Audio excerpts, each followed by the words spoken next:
अगर आप लोग ऊपर से देखेंगे तो निफ्टी ऊपर से लगभग लगभग आज का फॉल लेके लगभग 8 to 9% करेक्ट कर चुका है। Mid cap small cap index का भी सेम बात है। और स्टॉक्स में, इंडिविजुअल स्टॉक्स में तो बहुत सारा स्टॉक्स 20% 30% करेक्शन किया हुआ है अपने टॉप से। तो इस जो सिनेरियो है, इस सिनेरियो में मेन चीज है एज अ इन्वेस्टर क्या करे। एज अ इन्वेस्टर मैं क्या कर रहा हूं वो मैं इस वीडियो में बोलूंगा। मेरा एकदम profit and loss statement open करके मेरा इन्वेस्टमेंट आज भी मैंने किया है एक फंड में लमसम, वो भी मैं बताऊंगा। और उसके साथ साथ जो जो मतलब ये जो मूल विषय है इस वीडियो में, वहां पे जो मोमेंटम फंड्स है उसमें एक डिफरेंट कैटेगरी आया है जिसके बारे में हम लोगों को जानना बहुत ही जरूरी है इस मार्केट सिचुएशन में।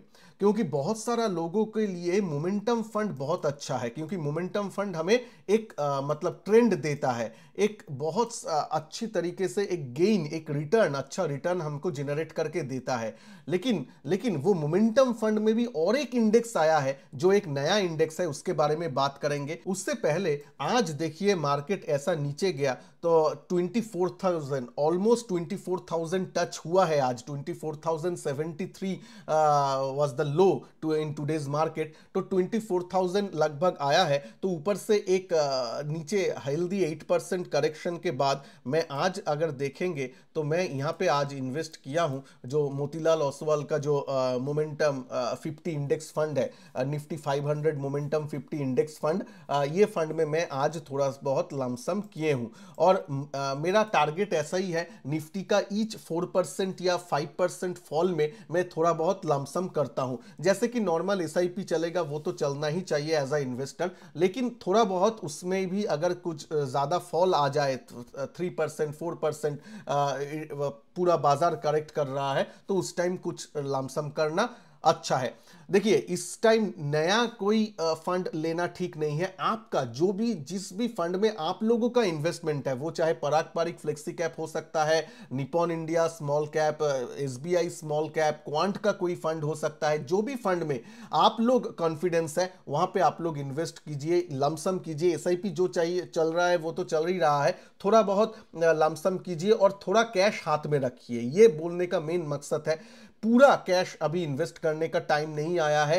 Of your savings 25% of your cash in hand आप अभी इन्वेस्ट कर सकता है, बाद बाकी 75 to 50% बचा के रखिए। अगर मार्केट नीचे आता है तो उसमें इन्वेस्ट करना है, ठीक है।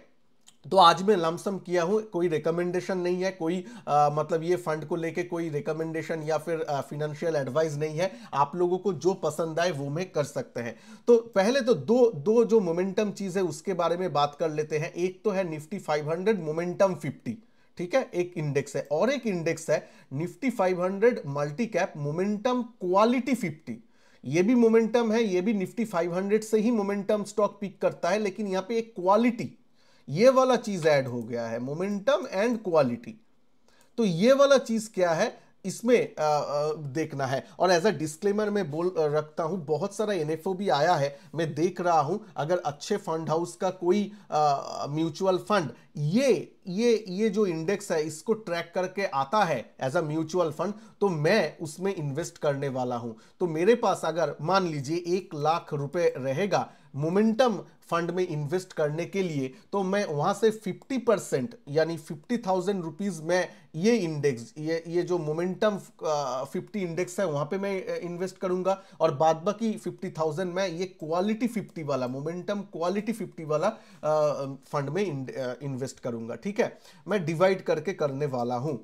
तो डिफरेंस क्या है देखिए, डिफरेंस है क्वालिटी में। यानी ये जो पहला जो इंडेक्स है, यहां पे निफ्टी 500 में सिर्फ और सिर्फ मोमेंटम स्कोर को देखा जाता था।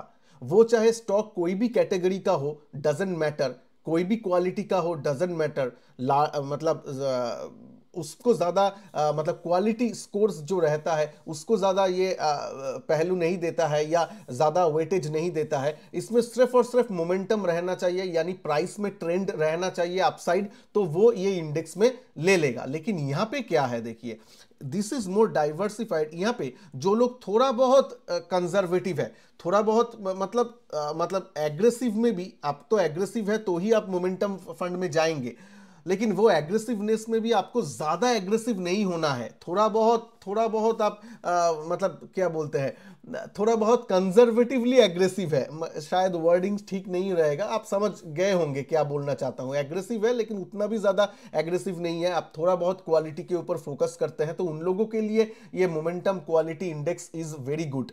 क्योंकि यहाँ पे देखिए, यहाँ पे क्या कर रहा है, वो क्वालिटी जो स्कोर है उसको भी ले रहा है, और ईच 6 मंथ एंड 12 मंथ का प्राइस रिटर्न भी दिखता है, एडजस्टेड फॉर वोलेटिलिटी, ये सब भी देखते हैं, and the quality score of each company वो लोग अपने जो प्रोप्राइटरी रिसर्च है उससे लेके ये लोग ये बनाते हैं। तो अगर आप देखेंगे इसका भी रिटर्न जो 5 इयर्स या सिंस इंसेप्शन है, 31% रिटर्न CAGR ये इंडेक्स का 5 इयर्स में है, सिंस इंसेप्शन 23% है। और यहाँ पे अगर देखेंगे सिर्फ मोमेंटम का 34% एंड 24 है, लॉन्ग टर्म में तो 23-24 लगभग एक ही है। 5 इयर्स में ये थोड़ा सा 2-3% आउट परफॉर्म कर रहा है, क्योंकि यहाँ पे क्वालिटी के ऊपर ज्यादा फोकस नहीं है।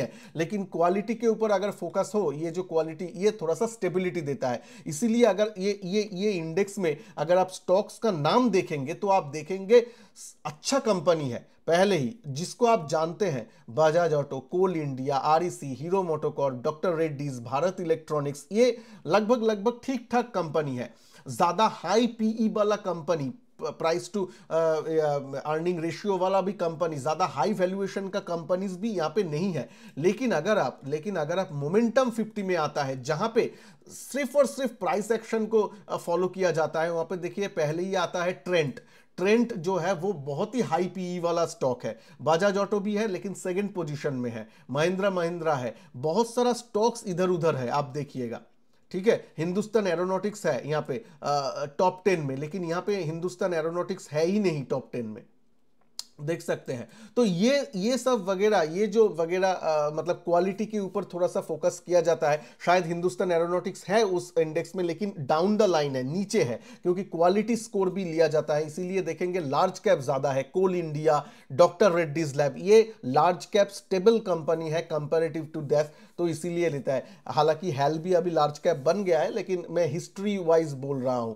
तो इसीलिए मैं बोल रहा हूं कि जो लोग थोड़ा सा कंजर्वेटिव यानी ज्यादा कम एग्रेसिव है, तो वो लोग ये जो नया फंड आया है, नया इंडेक्स आया है, इसको देख सकते हैं। इसके ऊपर अगर कोई अच्छा AMC फंड लाता है, हालांकि 1-2 NFO अभी ओपन है, लेकिन मैं कुछ देखना चाहता हूं कि अक्रॉस द बोर्ड जो AMCs है, जो फ्रंट लाइन AMCs है, वो ये इंडेक्स को फॉलो करके अगर फंड लाता है तो मैं इसमें जरूर इन्वेस्ट करने वाला हूं एज अ डिस्क्लेमर। लेकिन मेरा ये कोई रिकमेंडेशन या सजेशन नहीं है, अपने आप खुद से रिसर्च कीजिए और उसके बाद ही डिसीजन लीजिए। और एक चीज मैं बोल रहा हूं, जो भी मोमेंटम ये सब है, ये जो इंडेक्स है, इसको बोला जाता है स्ट्रैटेजी बेस्ड इंडेक्स। अगर निफ्टी में देखेंगे, NSE में भी ये सब इंडेक्स को स्ट्रैटेजी बेस्ड इंडेक्स बोला जाता है। तो अगर ये स्ट्रैटेजी बेस्ड इंडेक्स में आप लोग कोई भी इन्वेस्ट करते हैं म्यूचुअल फंड के द्वारा, तो उसको कोर पोर्टफोलियो नहीं बनाना है, उसको एज अ सैटेलाइट पोर्टफोलियो या ऑक्सिलरी पोर्टफोलियो बनाना है।